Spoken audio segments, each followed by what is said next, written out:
জানেন, প্রধানমন্ত্রী শেখ হাসিনা আজ রাষ্ট্রপতির কাছে পদত্যাগপত্র জমা দিয়েছেন এবং আমি তা গ্রহণ করেছি। প্রধানমন্ত্রীর পদত্যাগ ও বৈষম্য বিরোধী ছাত্র আন্দোলনে সৃষ্ট পরিস্থিতিতে আজ বঙ্গভবনে 3 বাহিনীর প্রধান এবং বিভিন্ন রাজনৈতিক দলের নেতৃবৃন্দ, সুশীল সমাজের প্রতিনিধি ও বৈষম্য বিরোধী ছাত্র আন্দোলনের কয়েকজন সমন্বয়কদের সাথে আলোচনা হয়। শুরুতেই সেনাপ্রধান বিরাজমান সার্বিক পরিস্থিতি ও রাজনৈতিক দলগুলোর সাথে তার আলোচনা সম্পর্কে আমাকে অবহিত করেন। রাজনৈতিক নেতৃবৃন্দ এ সময় তাদের বক্তব্য তুলে ধরেন। সভায় বৈষম্য বিরোধী ছাত্র আন্দোলনের নিহত শহীদদের স্মরণে শোক প্রস্তাব গৃহীত হয়। এছাড়া জরুরি ভিত্তিতে একটি অন্তর্বর্তীকালীন সরকার গঠনের সিদ্ধান্ত নেওয়া হয়।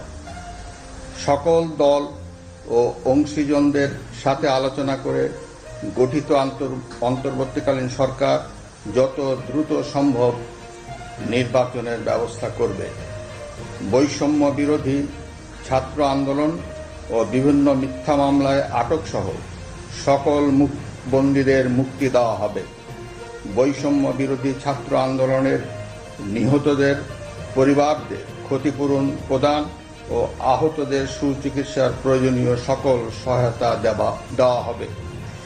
সর্বসম্মতিক্রমে বিএনপির চেয়ারপারসন বেগম খালেদা জিয়াকে মুক্তি দেওয়ার সিদ্ধান্ত নেওয়া হয়। প্রিয় দেশবাসী, আমি দেশের আইন শৃঙ্খলা পরিস্থিতি স্বাভাবিক করতে এবং লুপ্তরাজ ও ধ্বংসাত্মক কর্মকাণ্ড বন্ধ করতে রাজনৈতিক দলগুলোর প্রতি আহ্বান জানাচ্ছি। জনগণের জানমাল ও রাষ্ট্রীয় সম্পদ রক্ষায় সশস্ত্র বাহিনীকে কঠোর পদক্ষেপ নেওয়ার নির্দেশ প্রদান করছি। সাম্প্রদায়িক সম্প্রীতি ও সংখ্যালঘুদের নিরাপত্তা নিশ্চিত করতে এবং সরকারি সম্পত্তি রক্ষায় সকলকে এগিয়ে আসার আহ্বান জানাচ্ছি।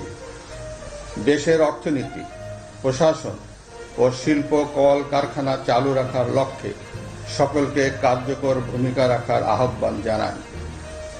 ছাত্র নেতৃবৃন্দ ও শিক্ষকদের সাথে আলোচনা সাপেক্ষে অতি শীঘ্রই শিক্ষা প্রতিষ্ঠানগুলি খুলে দেওয়া হবে।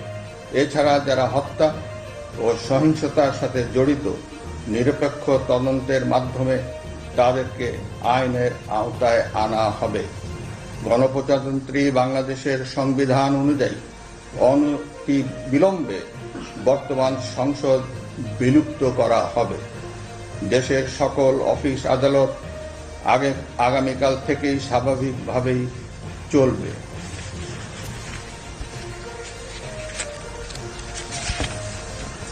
প্রিয় দেশবাসী, আসুন আমরা দেশকে বাঁচাতে একযোগে কাজ করি।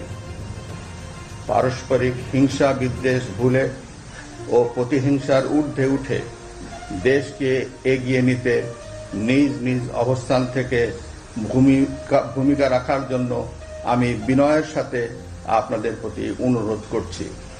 একটি সুন্দর ও সোনালী ভবিষ্যতের প্রত্যাশায় আমরা এগিয়ে যাব ইনশাআল্লাহ।